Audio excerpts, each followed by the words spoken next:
This is our NCAA Week 13 podcast. We're going to start it off with the top 10, work our way from 10 to 1. Starting out at 10, I have Ole Miss, 31-17, win over Vandy. I mean, this is what it boils down to. Not a lot of teams that are deserving to be in the top 10 won, and while I think 17 points put up by Vandy on you is a lot, you won the game. So they always struggle against Vanderbilt. Like, have you ever noticed that? Yeah. Like, Ole Miss and Vanderbilt Well, are always a thing. that's their game. That's in interconference outside of your division in that conference game. Where we've got Bama, they've got Ole Miss. No, okay. So they're always going to struggle against them. They have to play them every year. It's kind of like Titans Colts or Titans Jags, Titans Texans. It's stuff like that. It's always going to be a tough game because you're still considered your conference opponent. My number 15 is Wake Forest. 10? 15. 10. We're doing top 10. Oh, top 10. Whoops. Yeah. My number 10 is Ole Right? Miss. Yes. Yeah. Okay. Sorry. Whoa. I misread your text message. It was in the text message. I read the text message and it just Totally lapsed you. 15, and I was like, okay, cool. That's number funny. 10. Ole Miss. That's what took me so long. Figuring out my last 5. Oh, no way. Yes. That's funny. Trying to figure out who's getting into that 11, That's 12, 13, hilarious. 14, 15. Guys, No. thoroughly read the group chat text. That's what we Yeah. learned today. Who you got at 10, Brian?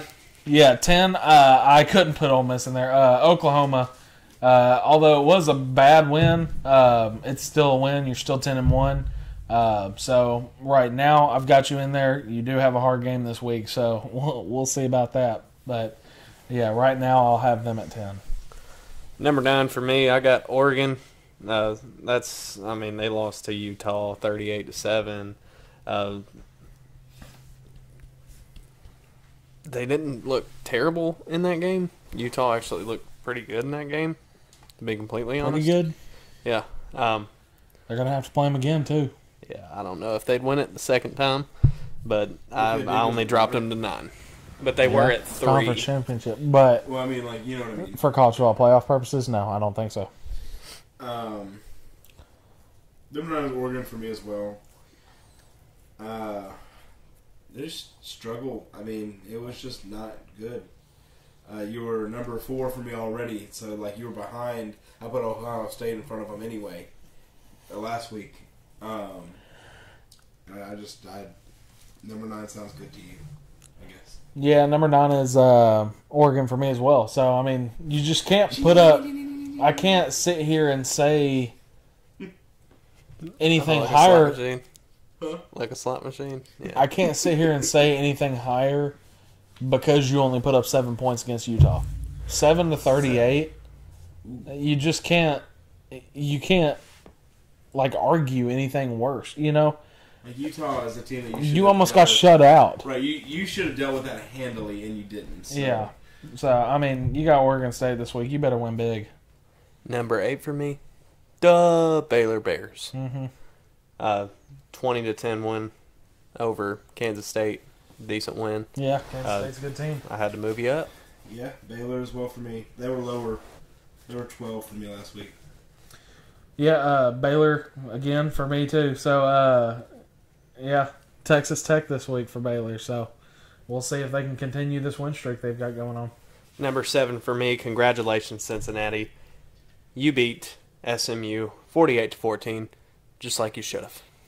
You got them at 7? I've got them significantly. I've got them at 7. Yeah, I've got them higher. But at I 7. dropped them really far last You week. did, but go man. I've got Oklahoma State at 7.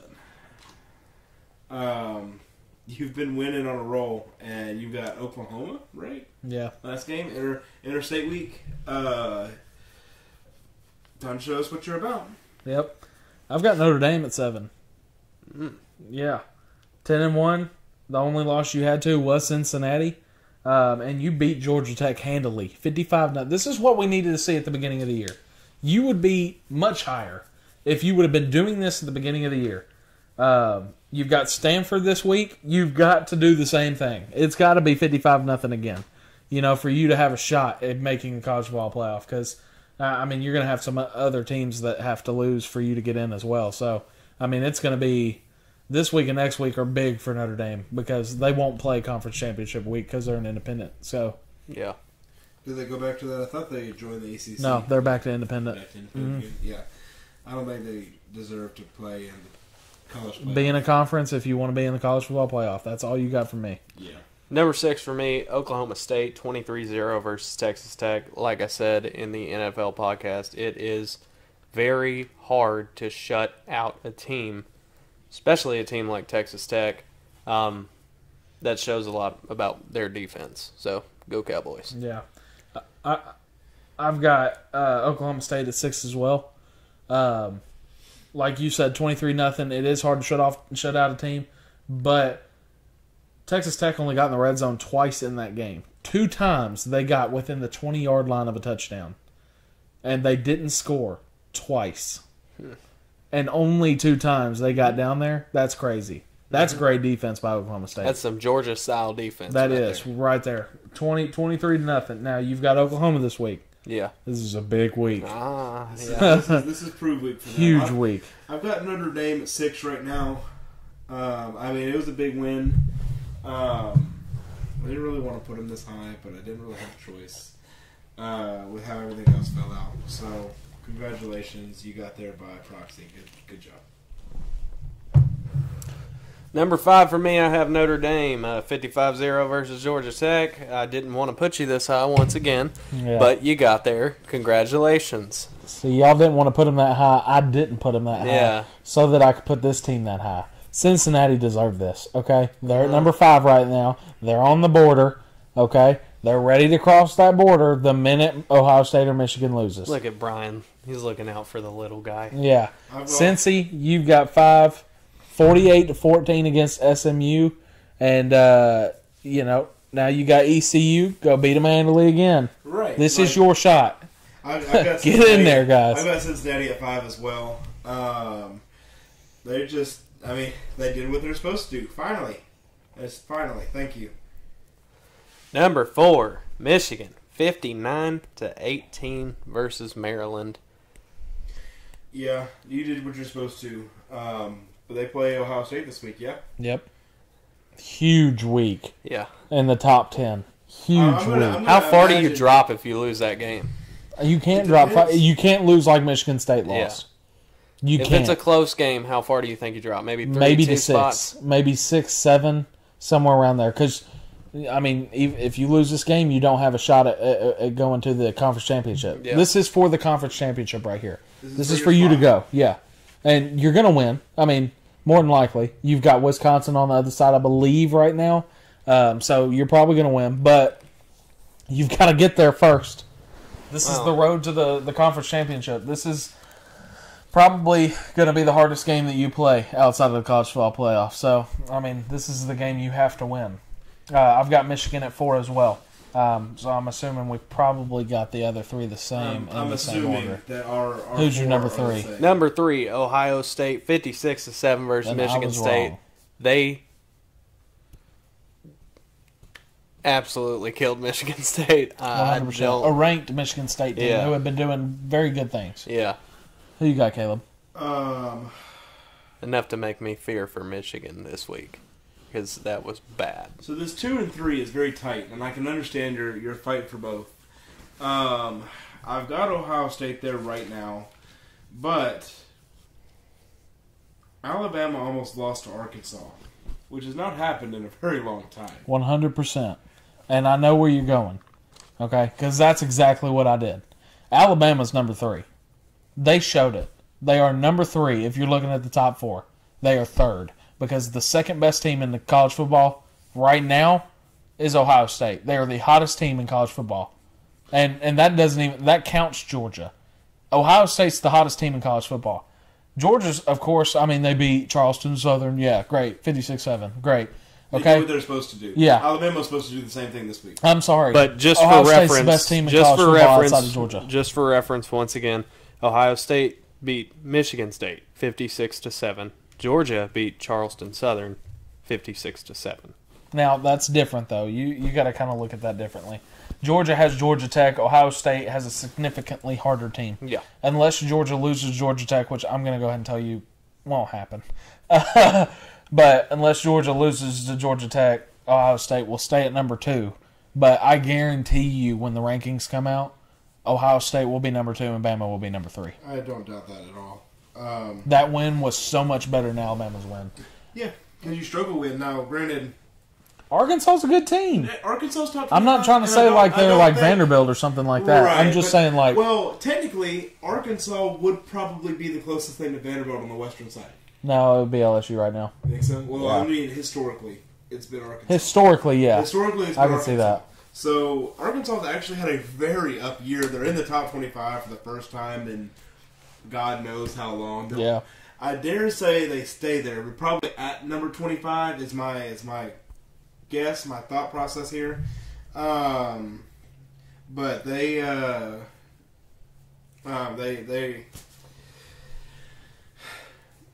it's just that 2 and 3 is always going to be the flip flop in my opinion. It's going to be the one that you got a definite 4 and you've got a definite 1. 2 and 3 is always going to be the antsy one. Yep.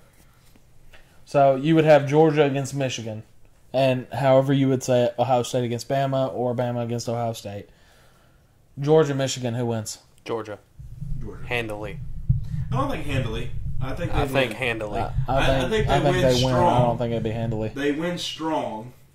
Obviously, handily. this It ain't gonna be a shutout and a blowout. As but of right it's now, gonna be this won't be 2 the scores. 1, the order, or 2, the teams that are probably going to be in this. Georgia, if Bama slips to 3, that's bad for Bama. Because if they lose in the If they SEC lose in the championship, SEC championship, they're out. they are really hoping Michigan wins this game. And if Michigan wins and beats Ohio State, Michigan goes to number 2. There is no number 3. Number 3 is locked in. Bama's 3. That's it. Mm-hmm. You know, that is it until the SEC championship game. Unless Alabama loses to Auburn this week. Yeah. Which is possible. Yeah. That's a definitely. very possible Iron Ball's always tough for them. So, yeah, I agree with you. Ohio State, Alabama, who wins? Ohio State. Ohio State wins. I hate to so say it, but right Ohio now, State, you yeah. would say Yeah. Georgia, Ohio State in Yeah. the national And I championship. think Georgia handles it, but I don't know about man. that. That's That's gonna be actually going to be That a good defense is national not- championship. I don't know game. if they're gonna have I'm an not answer saying for they Stroud. win handily. I'm just saying they handle the win. They get a win. Now, have any of y'all looked into like Heisman candidates, anything like that? Like, who would you pick right now? Just kind of off the wall. This is a random question. Off the wall, random question. I've got a 3-way tie for mine after looking at it. I looked at it just a few minutes ago. Mm-hmm. Got a kid at Alabama. Bryce Young. Yep. He in Ohio State and USC. Okay. Freshman? Yeah, Sam Howell. Really? You would have Sam Howell in there? I would consider. I got you. I see you. Yeah. So, I would actually say that last week you figured out who the Heisman Trophy winner was. It was pretty much a match of the Heisman Trophy candidates. Kenneth Walker, the running back for Michigan State, or C.J. Stroud, the quarterback for Ohio State. And Stroud's team won handily. Stroud's going to win the Heisman. I think that's fair. That's absolutely fair. I've got to throw the little dog in here. Ritter. Yeah. No, Not Riddler, it's not gonna happen. Ritter. It's not going to happen. He's not going to be a Heisman Trophy winner. I don't It know. won't happen. Not out of Power 5, man. Moving on to some of the updates. You know what I mean. The group of 5. Yeah. Moving on to some of the updates. Dan Mullen. Has been fired. Get out, boy. Woo! Dan Mullen. Bye. See ya. I've been saying it for weeks. Get out of here, bro. I'm tired of it. On an equal level, there was another firing. Okay? Yes. There was another firing on a very equal level. This is probably insane, too, for you to think about. The Troy Trojans fired their head coach. Bye. See ya. Get out of town. Bye. I hate Dan Mullen more, but bye. Yeah, Obviously- sorry, Troy. You've never really been that great. Obviously, another update is Florida lost to Missouri. So, I mean, that, 5 point yeah. in overtime. That's rough. Yeah. Yeah. Not much more to say about that other than that's rough. Giant. Oregon lost. Yeah. Oregon lost handily. I'm sorry, I'm trying to set this up for something else. Oh. Oregon did lose handily to a Utah team. Now, Utah's ranked. Utah's good, okay? How does Oregon always tend to do this? I don't know, man. It makes you think it's always Oregon. Is this the highest Cristobal can take the team? It very well could be. It very possibly could be. I mean, the closest to that has been what? You're going to get a New Year's Eve 6 bowl game every year, which is great, but It's never awesome. going to be in real Never contention been for a national awesome. championship. Is that really what it's going to be every year? Are you happy if he goes? To like you were saying, maybe he goes to Miami. Oh, I'll take it. So I mean, I know you would, but Oregon's got to look at it as we've got a team. We could win now. Who could we have come in? Who could we have to take us that next step? If we lose Cristobal, could we find someone to replace that? Absolutely. I'm sure they could. I'm just saying, as far as like, do you want to stay stagnant or do you want to keep moving? Now, I will tell you, Florida, off of what you're saying about Mullen being fired, they're the new toxic team of the SEC. Yeah. I'm just going to go ahead and say that. Hey, let me say something real quick. Where you at, Florida fans? Y'all running that mouth real loud early. Y'all real quiet all of a sudden. I appreciate your silence at your own funeral. I appreciate that. I guess Missouri's hands were ready to eat for everyone, I guess. Oh I don't know. I don't think they were. I didn't think they were. We beat them 65-10. I mean, what the... I mean... Oh, man. He's got a good point. He's got a good point. Now, I mean, who do you bring in? Anybody else? Lane Kiffin? I mean... Potentially, I yeah. could probably coach better from the seat. Than Mullen did? Probably than him. Probably. The softest thing to do is when a team comes up to you and tells you, and this is where you have mad respect for Ed Orgeron at LSU. Team comes up and tells you, we're not going to have you back next year. Do you just, what would you do in this situation? Say, okay, I'm done? Or would you coach the last game of the year? I'm coaching out the year so I can collect my full paycheck. Well, you're collecting your full paycheck regardless. Welcome But to you're college also football. building yourself a resume, more or less. Right? Like you're... On top of that, you built a personal relationship with your players. With the kids, yeah. Yeah. So it's wrong to just I'm up and coaching leave. the kids in my last game. He decided to go ahead and step away. So maybe he felt like it was better for that's the the team. softest thing you could do. Let me riddle this at you. Should he have left Mississippi State? Absolutely not, no. He was pretty solid at Mississippi State. And remember all those Vols fans that wanted him to come here when we hired... Now, obviously, Pruitt was not a great hire, but when we hired Pruitt, everybody was going, man, we should have went for Mullen,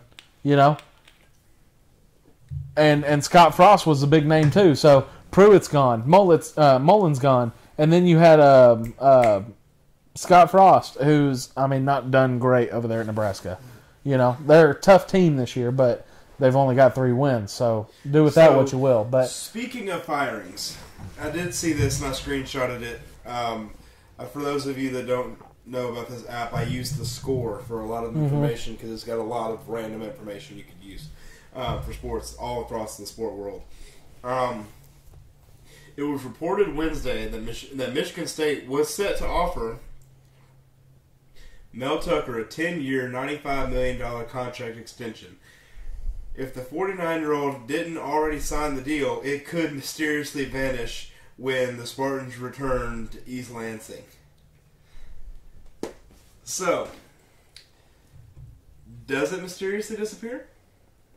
Or do you sign Mel Tucker because you lost to Ohio State by a lot? you still got to sign him. I don't think any coach, honestly, is worth 10 years, $95 million. Outside of Saban. I would dare say not that either. I just don't.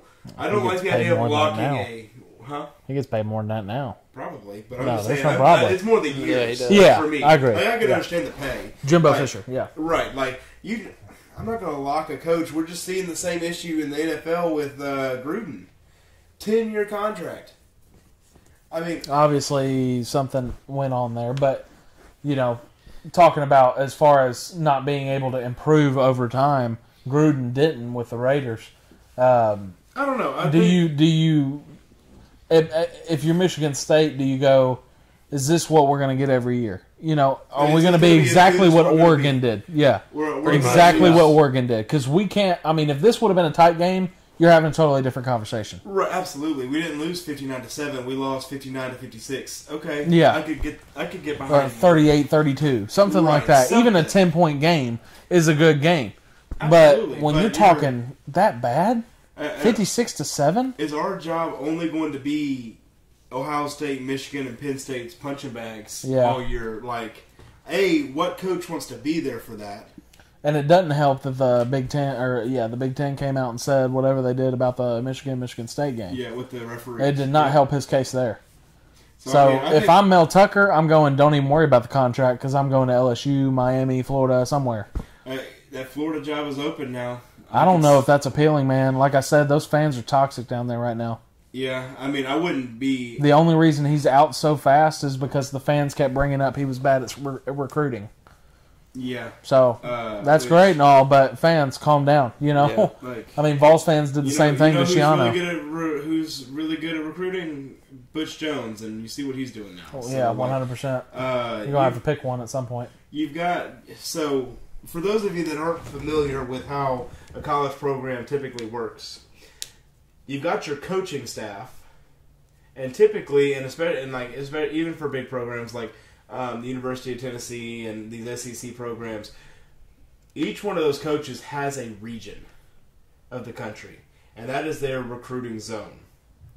So it's to say that the head coach is the reason for not wanting to go there. Now, granted, I can understand to a degree. Hey, I don't really want to play for that guy. Okay, I get that. Mm-hmm. It's not really them that's really doing the real talking. It's somebody that you will probably never know their name down below. And then you've got your specific recruiting coordinators, which I believe is what Butch Jones is for Alabama, if I'm not mistaken. Was. So the coordinators kind of oversee the whole project. Because if you haven't realized, the United States is 50 states large, and it's hard for 3 or 4 people to handle the entire United States. So they have to get a little bit of hands on everything. Yep. But I've never been a big fan of the recruitment issue. I like it. Yelling at a head coach for recruiting. I've never liked that argument. I do like the issue, and I do like Mullen being fired. Right, absolutely. For other issues like not disciplining his team, not having the correct game plan set into place.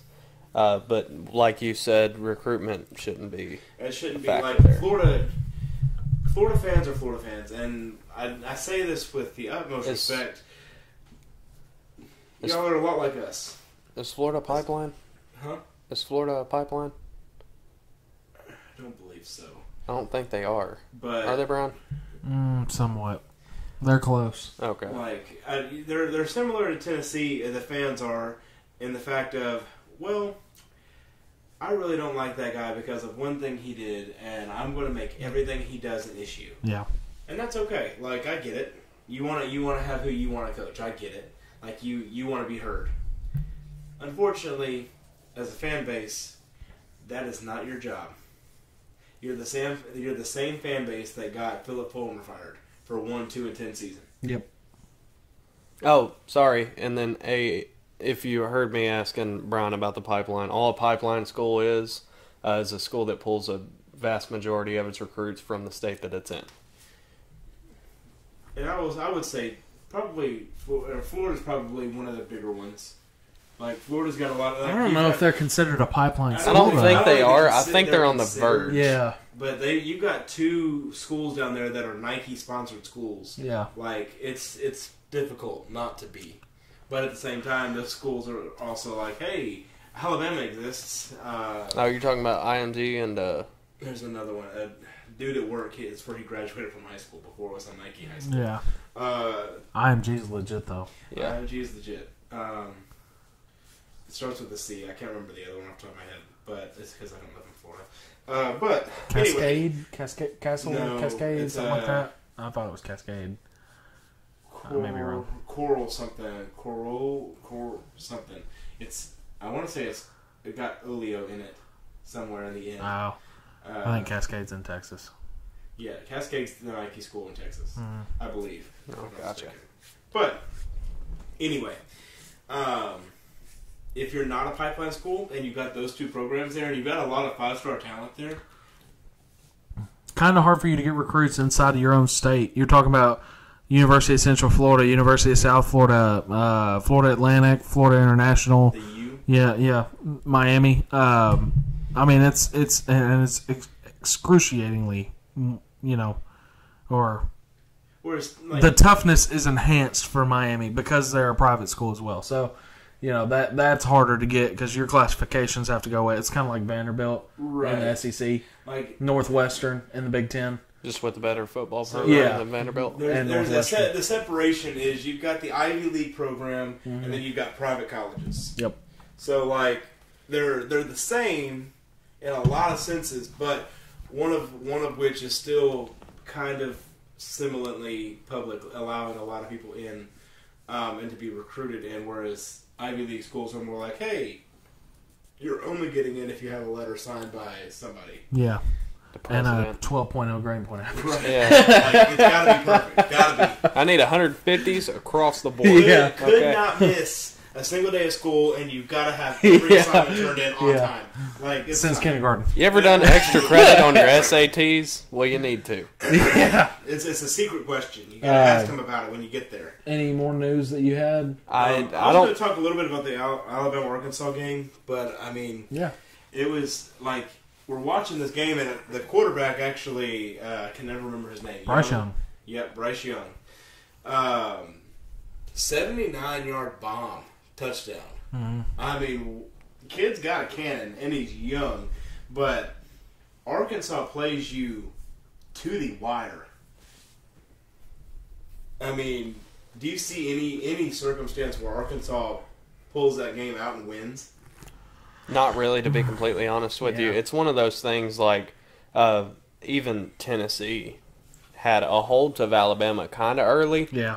But what you're looking at here is Alabama's depth is absolutely ridiculous. I mean, you're looking at 4 or 5-star, like top of the line recruits at every single position, and they're backed like 4 deep. See, and I'm wondering if things like this help Arkansas in their case to try to build some of that depth. Hey, we played Alabama at 7 points or whatever it was. It was 42-35. I'll tell you what helps, 42-35. Sam Pittman. That's who it helps. The head coach.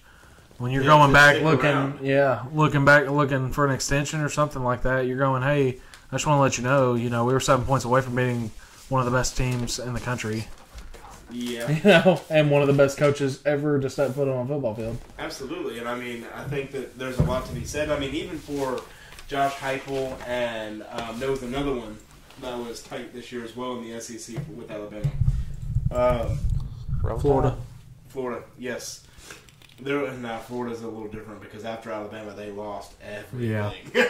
Like Kentucky. Wish we would have played them late. As soon as we lost to Kentucky, they lost to Kentucky. I was like, uh-oh. Train wreck. But, I mean, and then Cincinnati actually handling business for once.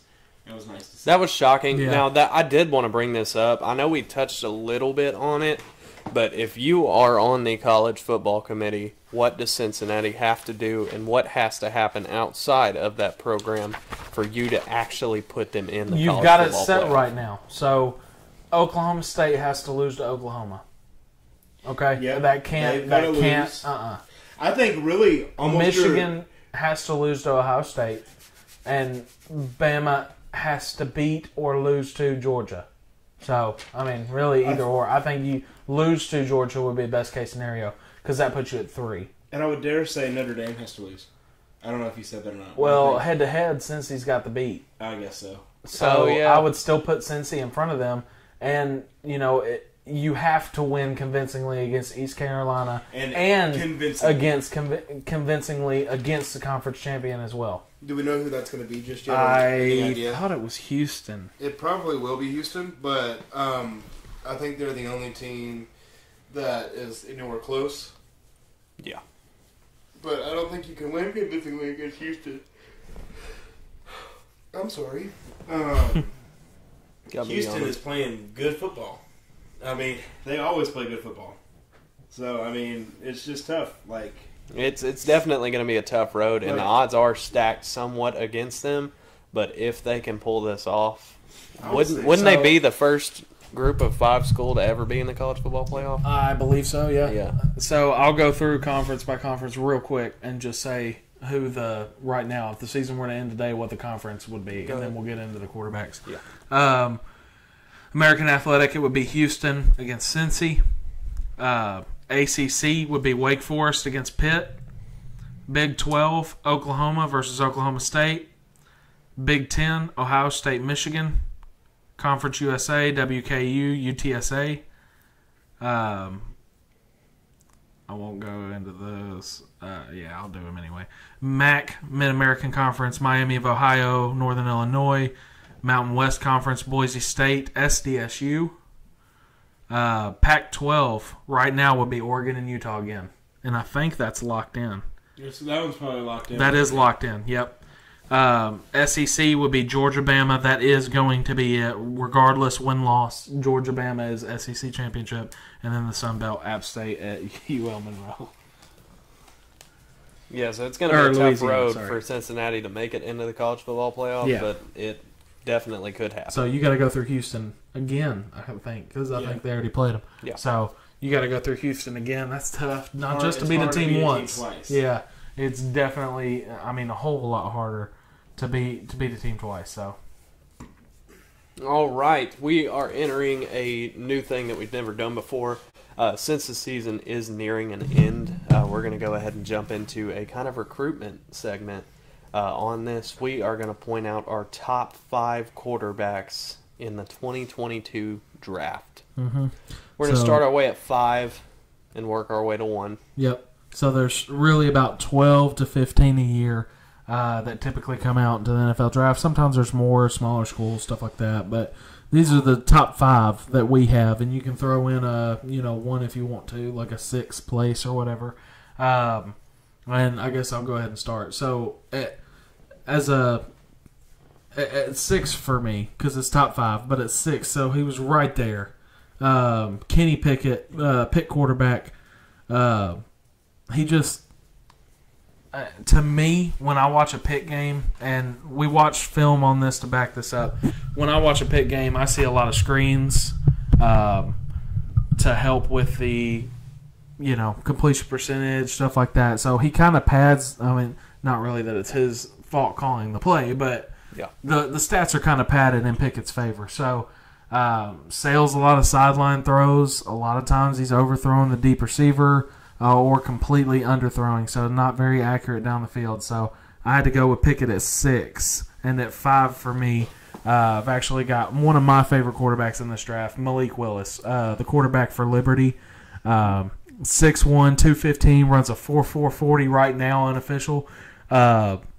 He is young, but he is like, to me, this is what I thought, like, kind of Lamar Jackson coming out. Now, obviously, Lamar's better coming out of college because he was at Louisville.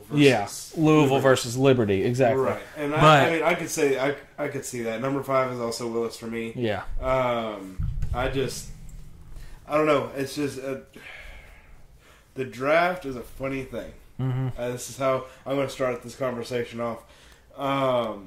Because typically you can look at something and go, "Hey, those numbers right there, he's going to go first." Yeah, 100%. It's not all about the numbers in this. Right, well, no, I'm just saying that for those that don't watch the draft or haven't historically watched the draft. Yeah. It's about numbers, what they see in you, pros and cons, how they individually can use you. It's about a lot of stuff. Your character has a lot to do Yeah. with 100%. And we can't really judge on that 100%. So, but one or two of the things that I had on Malik Willis before Michael reveals his number 5 is that he's really confident. That's the best way to say this. He trusts his arm a lot. Loves to put it in really tight spaces. Sometimes that turns into an interception, and that's what you're seeing stats-wise that has become a problem for him. is the interception issue. But I do feel like that could be something NFL teams could definitely work on, help him get better. And I really do think this kid could be a starter in the NFL. Oh, Absolutely. he definitely could. I'd say anybody 10 and up in here has a legitimate shot to be a starter in the NFL. I don't know, 10 and up. I mean, you're throwing guys out there like Kenan Slovis, JT Daniels, Tanner McKee for Stanford, Spencer Rattler, who you just don't even know if he's coming in the NFL yet. Now, what I've got on mine, I have 2 honorable mentions. At 7, I have JT Daniels ranked there. At 6, I have Malik Willis. So I just didn't see enough out of him to move him into the top 5. It's hard when they're at a smaller college. It really It's is. It very really difficult is. Yeah. Because your competition level is different, and your talent level that you're with is different. So is it really that you're that good, or do you have somebody beside you complimenting you very well? Exactly. Now, at number 5, I have what most people would rank number 1, Matt Corral. Matt Corral, he's number 2 on my list right now. I've got him at number 5. Obviously, his pros would be he does seem to have good accuracy. He is consistent. He's mobile-ish, so he can take off if he needs to. Matt Corral? Yeah. Oh, he's mobile. Well, okay. Yeah. It He's just mobile. doesn't. It doesn't really seem like he's not that quarterback that's going to sit back there, and he's not the one that's going to want to run. Majority of the quarterbacks that I have here that are He's more listed confident as this year mobile. when he does run. The only problem is he's got his heart in those games, man. Him and another quarterback we have on this list, who I'll reveal, they love to put their life on the line for a first down. You know what I'm Man. saying? So, Yeah, they don't like to slide. That's and that's hard, a big yeah. issue, too, because your health factors in not it. worth 100%. It's Yeah. not worth it. If you're not healthy, you ain't making Yeah. money. I'm sorry. Yeah, exactly. If you're not healthy, you're not making Welcome money. to the NFL. Now, on the Welcome to numbers, Lewis. side of things, his average completion percentage over 4 years, 67.5%. Decent. Average yards is 2,009. He averages 5 interceptions and 14 touchdowns a year. The biggest con that I saw on him, and I did watch a lot of film, he stares down his receivers and almost never works through his progressions. You literally see from the second he snaps the ball, he is locked on one guy, maybe 2. But that's a big issue in the NFL. They're going to read you, and they're going to have some fun. Yeah. Like no business. Like no trade. No. Like no what? No I other. don't even know where I'm going right now. I've lost my entire train of thought. Oh, that's funny. They ball hawk like crazy. So, I mean... Ball hawk just means you're watching the receiver and the quarterback. Yeah. You I don't become know. very predictable. You have to know what's going on inside that, huddle. So is he being told, this is your hot route, that's it? And it's Lane Kiffin, because you never know. He has Yeah. a plan for that offense, and he doesn't want that plan messed up. So, you don't know if Corral's being told, this is the only receiver if you don't see it run. But my thing, It goes even in Is our there a way. progression? Here's a 1, here's a 2, here's a 3. now, if he's check being it and told run. that, that's my big fall off here. What if he's not good at working through his progressions? 100%. And that's He might something, be, but that's what if he something isn't? you can learn. Yeah. Is Right. especially, It's a coaching moment. walking up to the line of scrimmage when everybody's lying down and reading that defense immediately. Or it could work vice versa of what you said. Is he so good at reading the coverage and everything that he knows reads who's it gonna be pre-snap. open? Yeah. I mean, It very well could be that, too. And if he does stare down so much, typically that means a safety, a corner, or someone knows the ball's coming my way or the ball's going this way. How is that he only has like 3 to 6 interceptions on the year? In the SEC too. Yeah. You're playing against Bama. You're playing against A&M, Georgia sometimes. So you're talking about teams with safeties that he's played against, corners that he's played against That he in the will see in the NFL right NFL. now that are successful right Yeah. now, and he's throwing touchdowns on them. like, With or it's- without Lane Kiffin, he's done it regardless. Right. So, if he's staring him down, how's he not getting picked off? What is he doing to not throw that interception and to complete that pass? It's definitely a question. It's a question that we don't have the answer to. 100%. And that's exactly why I had to put him at 5. I Yeah. just felt like there was too much uncovered ground here. So that's where he is right now. You And want this me to could go ahead change and, throughout the offseason as well. Yeah. So we will come back over this. These are just pre-draft. Things are going to happen in the offseason, and decisions are going to be made, and characters will be shown. Yep. So, like, we will judge this as well as we think the NFL head coaches judge this and GMs when they meet these guys. Do you want me to jump in at 4? Or did you go want ahead with 4. Okay. At 4, I have Kenny Pickett. Pittsburgh's quarterback. Definite pros. He can almost effortlessly pick apart zone schemes. He's really good at finding the open man. He's pretty good at working through his progressions quickly and efficiently. And he does extend plays with his legs when he needs to.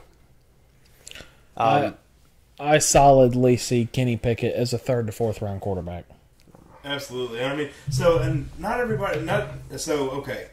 Something that also has to be understood. Just because it's a top 5 list does not mean they're top 5, number 1 through 5. Yeah, because you're looking at teams that are drafting them. They're going to have a certain specific quarterback that they want to go after. Yep. So just because we may have, or Michael has Malik Willis at 5, doesn't mean Malik Willis couldn't be the number 1 overall pick because they want that mobile quarterback. Yeah. So this list just is who we think is the best coming out in that position right now. When the NFL season ends, we will definitely have a better conversation with this because we'll know the needs. Where everybody's picking, and so we'll be able to go, hey, well this team really needs a corner. This is a preview.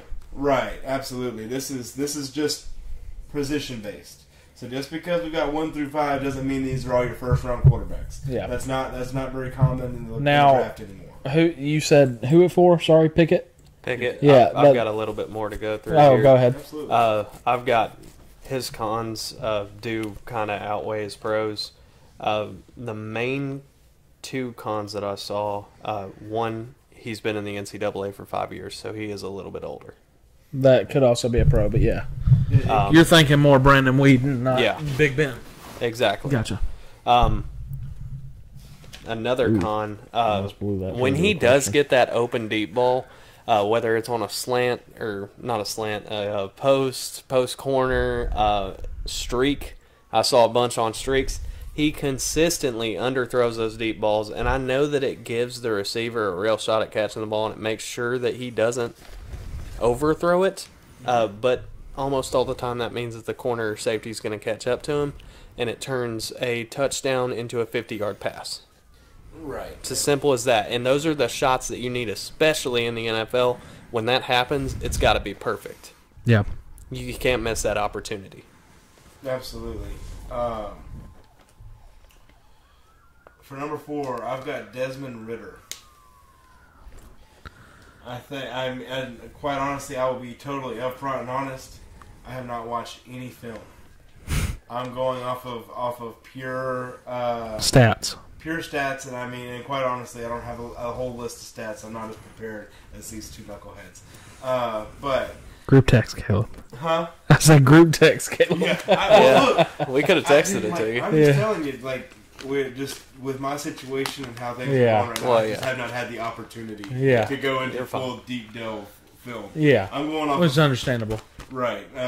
We're full honesty. We just did it last night. Right. We didn't know that we were doing this segment until last night. Absolutely. I got that text message and I was like, God dang it. There's another thing. 100%. Another thing that I gotta try to muster up and throw a mustard ball in here.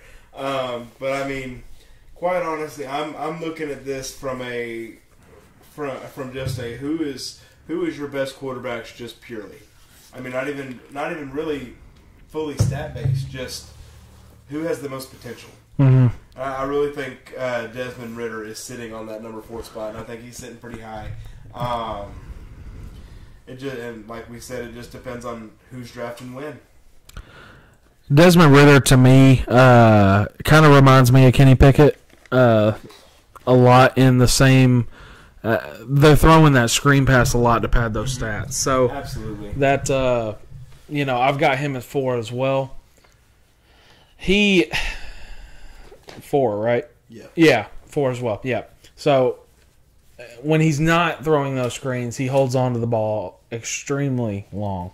Needs to get the ball out faster. He's not fully accurate, especially deep down the field, which is a big I'll tell problem. You exactly why here in a minute. It's a big problem. But you're also looking at, I mean, I understand the whole who do you have beside you type of thing, but with the offensive line you have holding the football, not a good idea.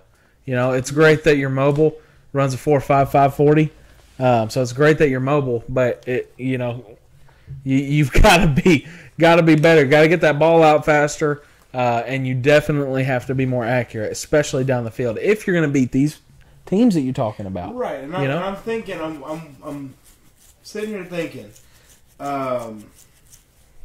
you got to look at the difference in your offensive line. He's holding the ball a little long, but in the NFL, a little long shouldn't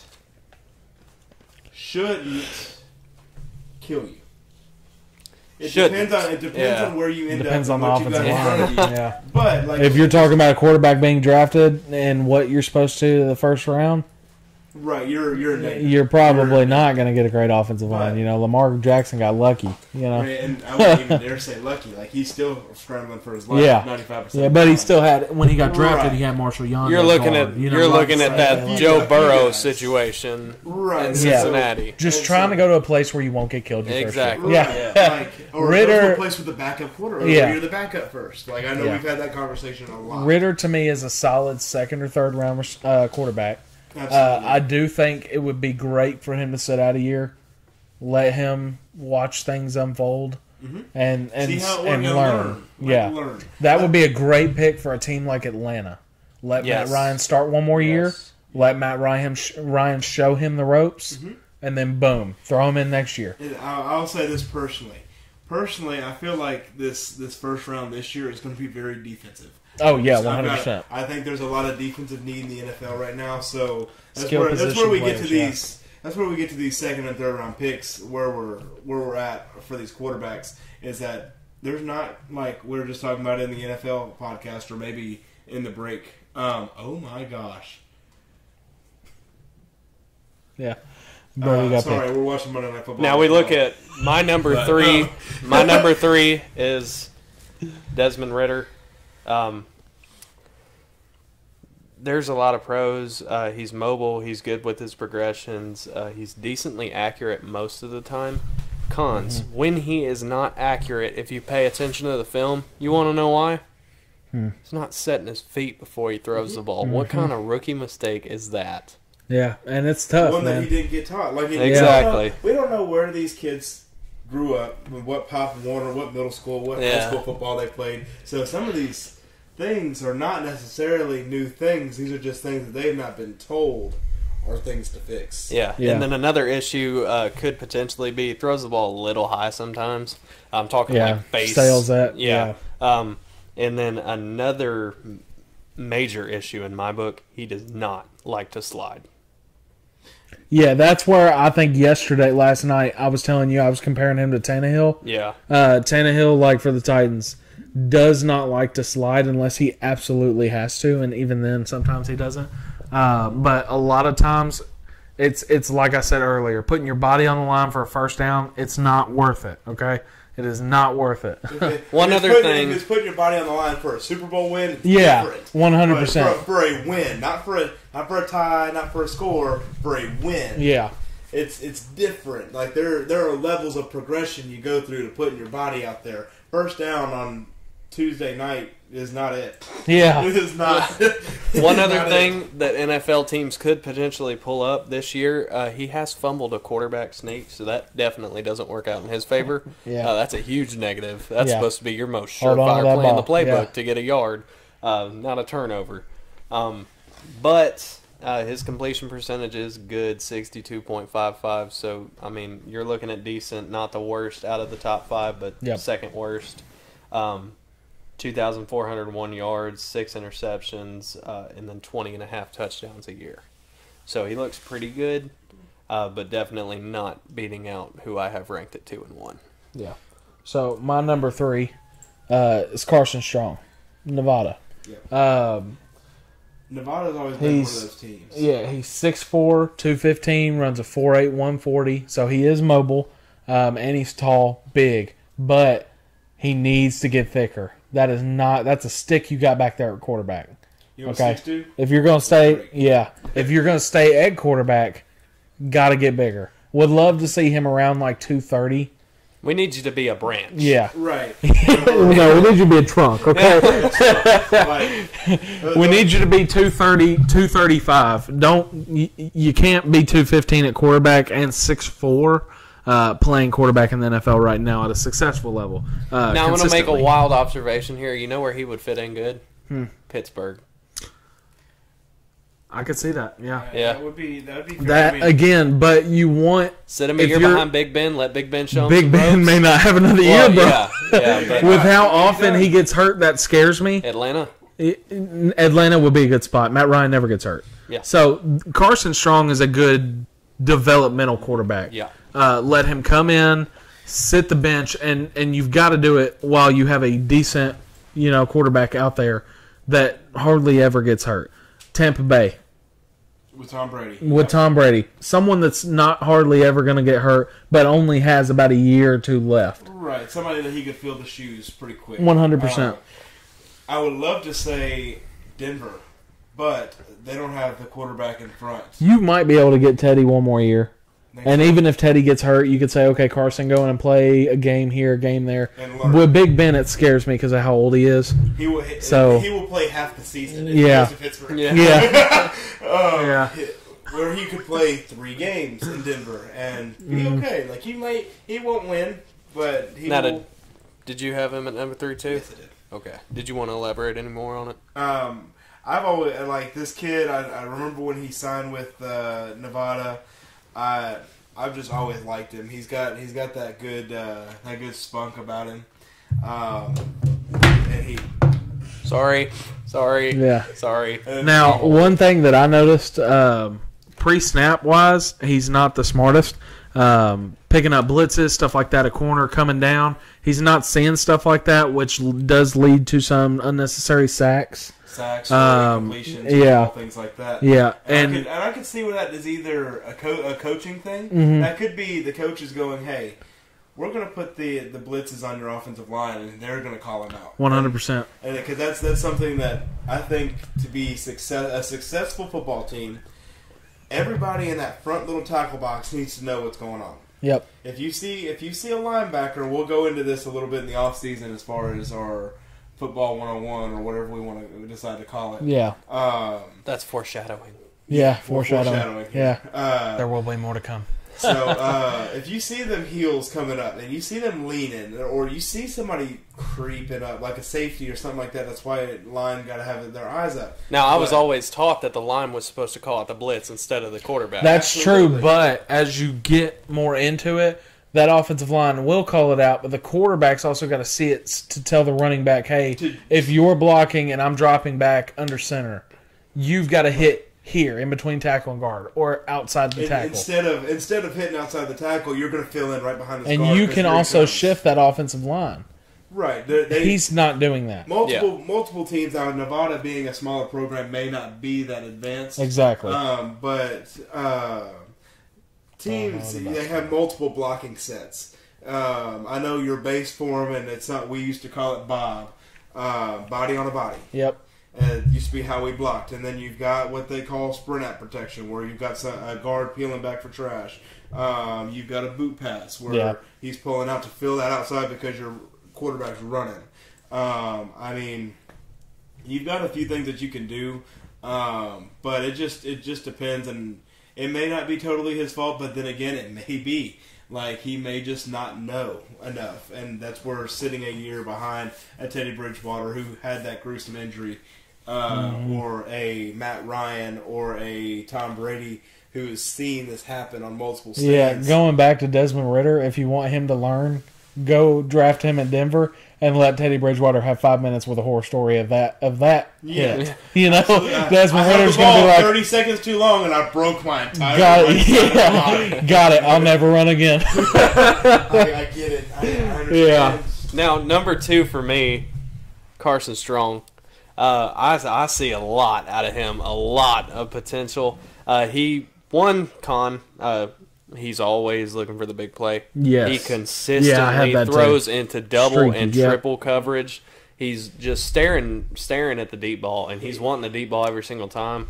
While he can nickel and dime you to death, he's always looking for the $100 bill. He loves that 70, 60, 50-yard touchdown pass. That is actually a pro that I have too. You constantly watch him air out 70 to 80-yard throws in the air, and most of his average, where to go, 3,000 passing yards a year. That's his average. Did he just break that? Did he just move up, Tom Brady? Okay, I thought he just passed. No, you're good. So 3,000 passing yards a year average, and most of that is through the air instead of through the wide receivers run after the catch. So that's definitely a huge plus. Obviously he's got killer arm strength, great accuracy on the deep ball. For you to consistently throw into double and triple coverage and to average 6 interceptions a year, that's nuts. Absolutely, it's a fantastic stat to look at, and I think it depends on what program you go to as far as your forward progression into the NFL. On how they vote that, because like if you're Tom Brady, and I know I'm going to make somebody mad, but Tom Brady nickels and dimes all the time. Like it's really actually been the impediment of their season this year. But I think that if you're looking to move forward, I think you've got to be able to balance both. You've got to be able to nickel and dime when you know how to, and you've also got to know how to get that deep ball out. Now it does help greatly to have that ability to do so. Yeah, because some quarterbacks, and the biggest issue was Peyton Manning used to be Peyton Manning's arm wasn't strong enough to throw. That used to be the number one issue for Peyton Manning, and why they did not want him drafted. It's better to be overpowered or over arm strength and be able to throw that ball than to not be able to get it there at all and only decrease from there as you get there. Exactly. So when he decreases and when he gets that 30-year mark, if he makes it that long, or 35-year mark, you're looking at instead of 80 yards, you're looking at 60, which is high for a lot of teams. Yeah. Now, one other con that you're looking at, he is not mobile. This is not your mobile quarterback. This is your pocket passer all the way. He wants to sit in that pocket and throw the ball. While he can be, he chooses not to. That's more than likely to not take unnecessary hits. So Well, it very well could be too, but this is the main reason that I say this is your guy to back up a Big Ben. This is your guy to back up a Matt Ryan. He reminds me a lot of Josh Allen, as to where he's got a huge arm, and that's what they said about Josh Allen when he was coming out of Wyoming. Huge arm.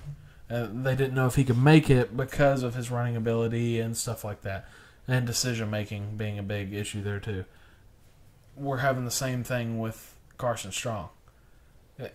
He can run, chooses not to. Josh Allen, same way. But now they're starting to use that running ability in Buffalo, and it was working good for a minute. But huge arm, successful with that huge arm. But he's smart with where he places that ball. Now you're playing with better talent than you are at Nevada. Okay, right now, of course. Now the first guy I think of immediately is Derek Carr, who is mobile. Chooses not to be, but runs scared when he does have to. Like he runs scared. He will not run over 5 yards. I guarantee it. If there's a gamble on whether or not he's going to run for 5 yards plus, choose the under. But he's ducking out of bounds or sliding. Absolutely, it just depends on what that offense wants him to do. And quite honestly, if he could thicken up a little bit and learn to embrace a little bit of that mobility, the Raiders wouldn't be a bad place for him. Yeah, especially if they're looking to get rid of Derek Carr. Yeah, I think that would be a nice fit if he could embrace a little bit more of that change in the NFL. And that's a great thing to have too, because the main reason that I put my number one in front of him is because he chooses not to use his mobility. And when you're a dual threat quarterback, you are lethal to anything an offense is doing. Yep. So my number 2 is Matt Corral. That's where I have him. I said that earlier. Mobile, yeah, mobile. We've hit on him. I think he'll probably be first round late, depending on who's drafting where. But yeah. And I think we probably all have the same number 1. Sam Howell. Sam Howell at UNC. Yep. Yeah. Let me run you some numbers real quick. Well, let me say his height, weight, and stuff before you do that. 6'1", 220, 4'8", 740. Not the quickest, probably the slowest of what we've said so far, outside of Kenny Pickett. But, not the quickest. But he doesn't really need that a lot of times. He's got an arm. But go ahead. Statistics. Okay, so what we're looking at here, average completion percentage over 3 years, 64.3. That is the second highest in all of this. Average yards is 3,310 a year. He averages 7 interceptions a year, 30 touchdowns a year. He has a total of 717 rushing yards and 9 rush touchdowns with a 40 time of what? 4.87 unofficially. Jeez. And I mean, that's not fast. Yeah. They look for linemen to run that.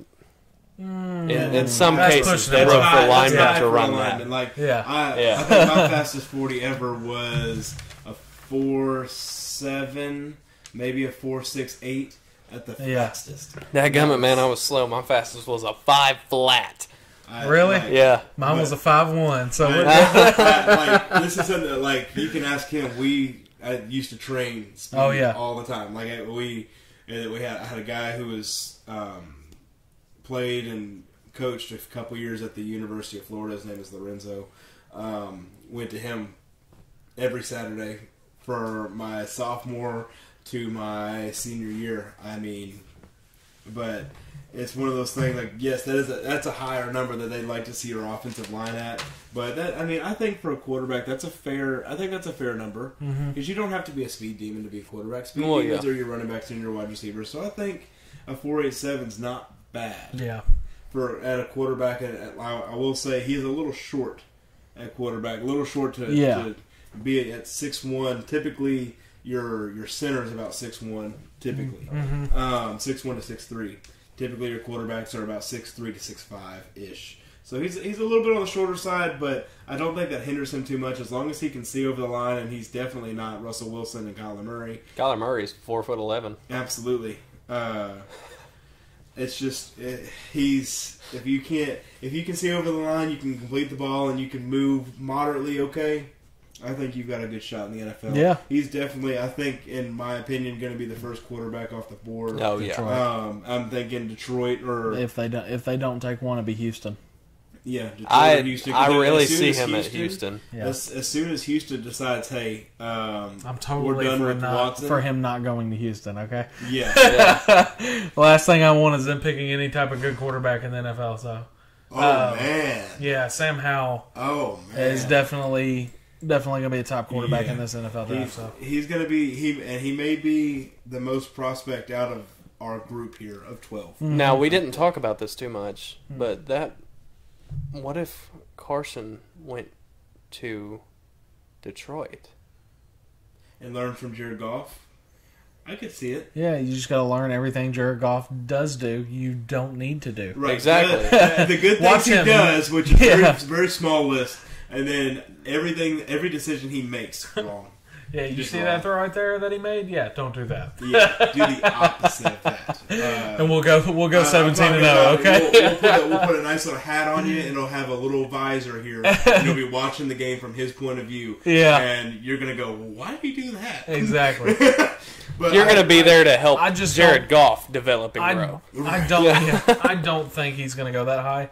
I definitely do see him as like a late first, second round pick. Mm-hmm. He might slide to the third though. That's the problem there, is because he's coming from Nevada, and he has those decision-making issues, pre-snap issues, that people are going to see him more as a project than anything. Mm-hmm. And projects don't typically take it in the first round unless you're playing for the Tennessee Titans. So.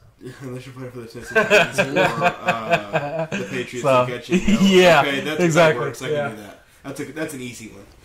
All right, y'all ready for some picks? Let's do it. All right. Pick time. Number 12, Ole Miss at Mississippi State. Number 25. I'm taking Ole Miss. Me too. I think Ole Miss wins, and I think they win pretty handily, I would say. Yeah, it wouldn't shock me. Ole Miss wins 38-13. Shock the nation. All right. Boise State at number 19, San Diego State. This one is not going to be pretty. It's going to be San Diego State, and it's going to be a lot. I've got Boise State. Yeah. And I've got them winning 31-3. I've got Boise State. I'm going to stick with San Diego. I think San Diego flips the script, flips the script here. They better. 17, Iowa at Nebraska. Taking Iowa. Iowa, and I think this game is tighter than you think. Adrian Martinez, Nebraska's starting quarterback, is out for this game. Never mind. I still will take Nebraska. I've got Nebraska winning 31-28. Number 5, Cincinnati at East Carolina. East Carolina is 7-3.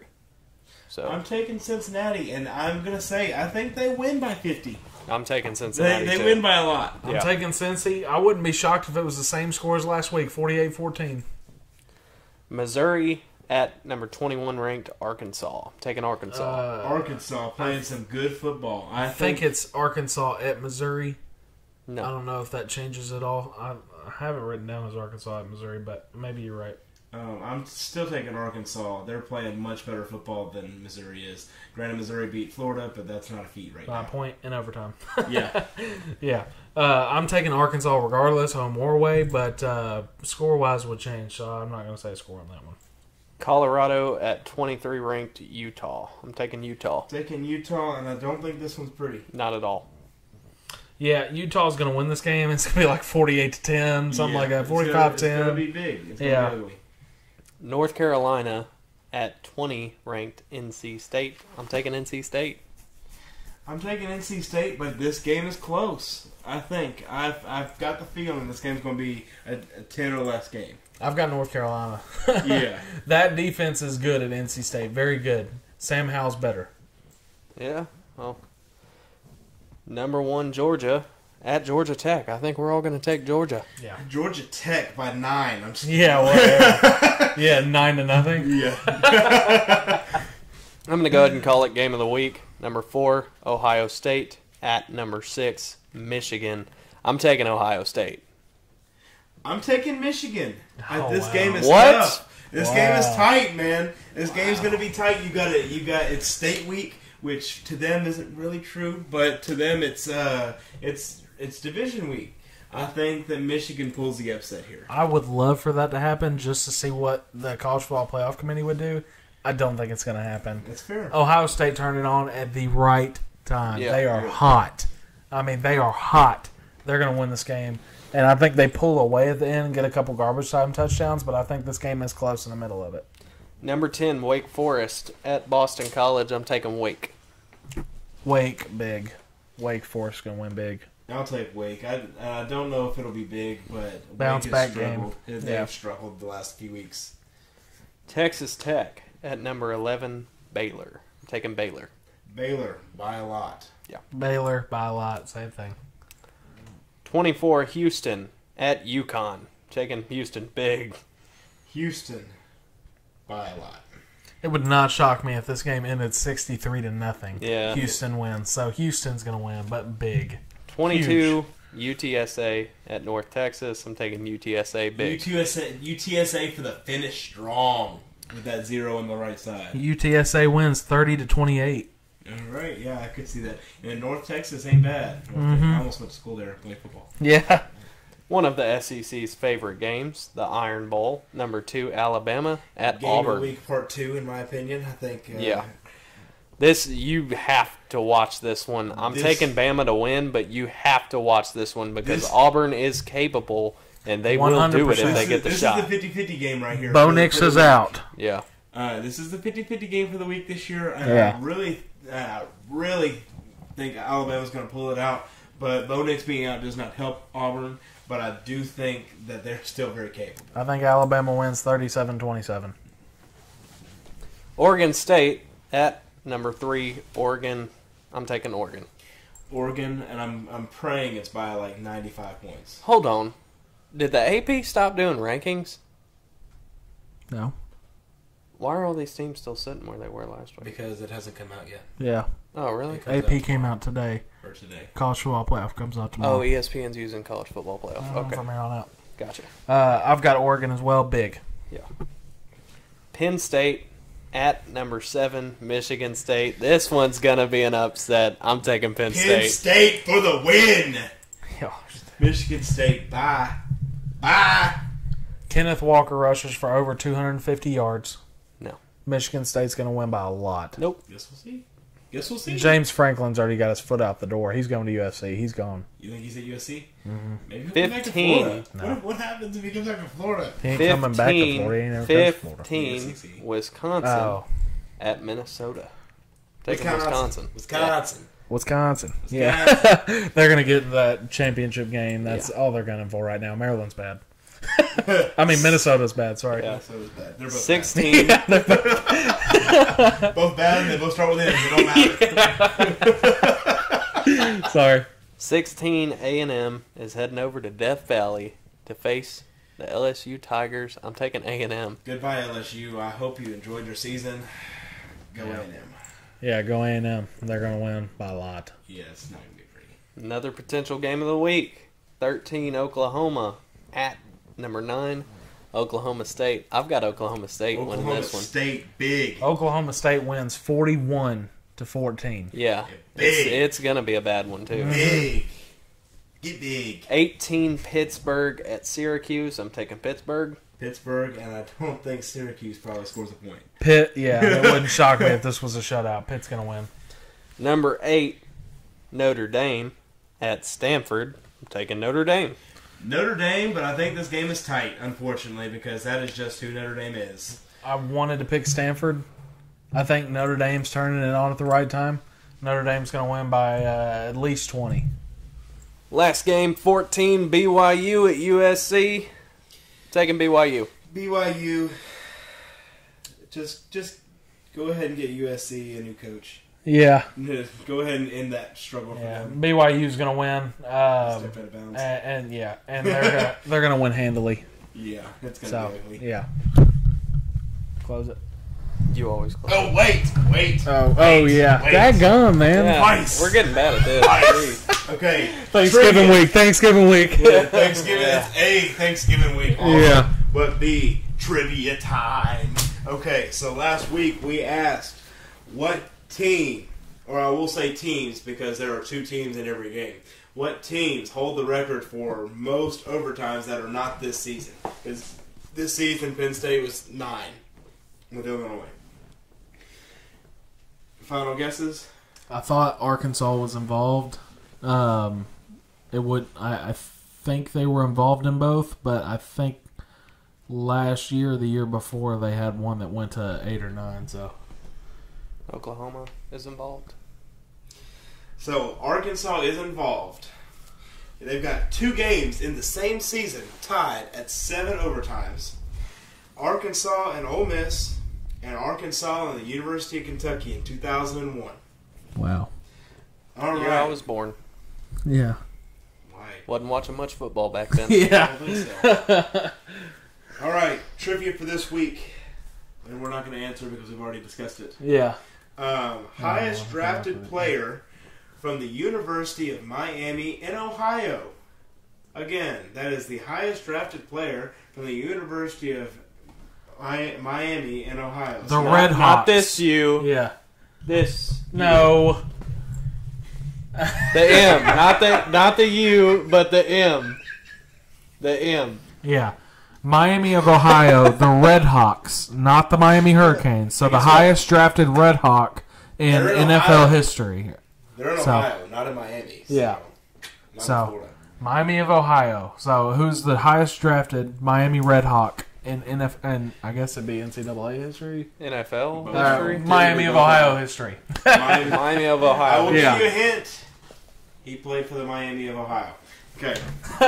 Yeah, he played for Miami of Ohio. but yeah, so like, comment, subscribe, drop a comment. below. Don't do the live chat. Just do the comments. That helps us out. Subscribe. Hit the bell button for notifications. We love y'all. Anything I'm missing? Nope. Peace.